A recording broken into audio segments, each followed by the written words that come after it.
মহান মে দিবস উপলক্ষে এই সমাবেশ একটি বার্তা সরকারকে পৌঁছে দিতে চায়।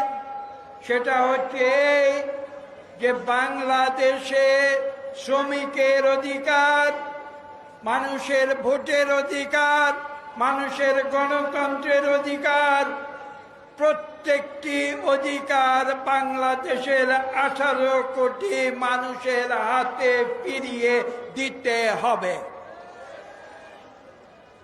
আপনারা জানেন, আপনাদের স্মরণ করিয়ে দিতে চাই, শিকাগোর হে মার্কেটে যে ঘটনা ঘটেছিল 1886 সালে, মে দিবসের সূচনা হয়েছিল তারও 3 বছর পরে 1879 সাল থেকে। প্রমাণিত হয় যে পৃথিবীর ইতিহাস সাক্ষ্য দেয় যে মানুষের অধিকার আন্দোলনের যে সংগ্রাম, সেই সংগ্রাম কখনো কুসুমাস্তীর্ণ পথে হয় না। এবং তারও 5 বছর পরে আমেরিকার সরকার বাধ্য হয়েছিল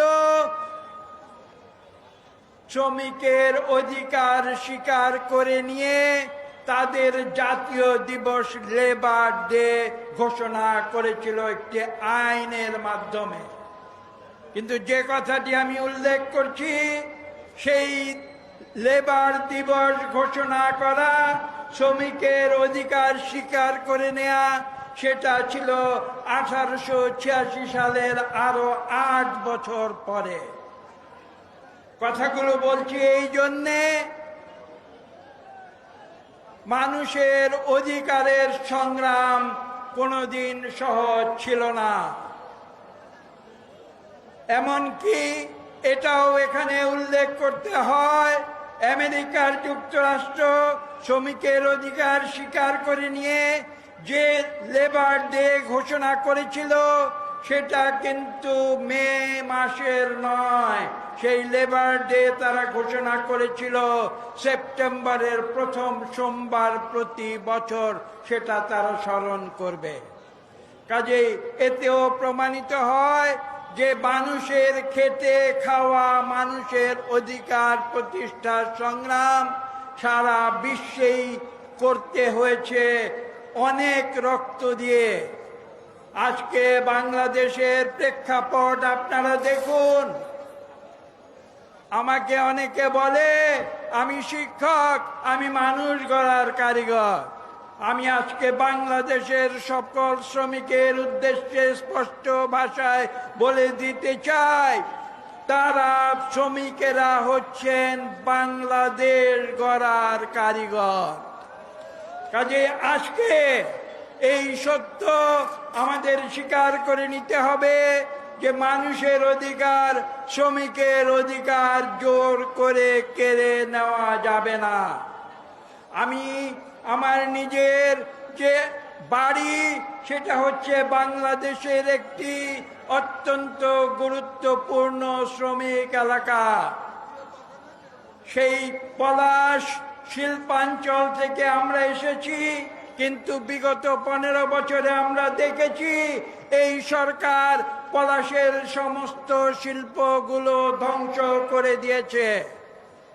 তারা পাট শিল্প ধ্বংস করেছে, তারা নরসিংদীর তাঁত শিল্প ধ্বংস করেছে, সেখানের চিনি শিল্প ধ্বংস করেছে, সকল শিল্প একের পর এক ধ্বংস করে দিয়েছে।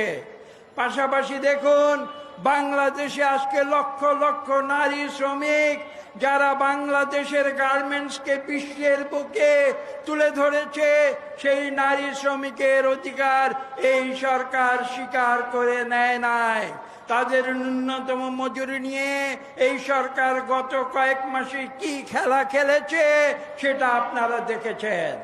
কাজেই আজকে আমরা শুধু এই কথা বলবো যে এই একদলীয় স্বৈরাচারী সরকার বুলেটের জোরে ক্ষমতায় এসেছে, মানুষের ভোটের জোরে নয়। এবং এ কারণেই তারা সুষ্ঠু নিরপেক্ষ নির্বাচনকে বাংলাদেশ থেকে নির্বাসনে দিয়েছে। আমাদের একটি মাত্র কথা, বাংলাদেশ স্বাধীন হয়েছিল গণতন্ত্রের জন্যে। আমরা বাংলাদেশের 18 কোটি মানুষের হাতে গণতন্ত্র পুনরায় ফিরিয়ে দেব। আমরা দেশনেত্রী বেগম খালেদা জিয়াকে মুক্ত করে আনবো। আমাদের ভারপ্রাপ্ত চেয়ারম্যান জনাব তারেক রহমানের নির্দেশিত পথ অনুসরণ করে আমরা রাজপথে আন্দোলনের মাধ্যমে এই একদলীয় সরকারকে বিদায় দেব ইনশাআল্লাহ।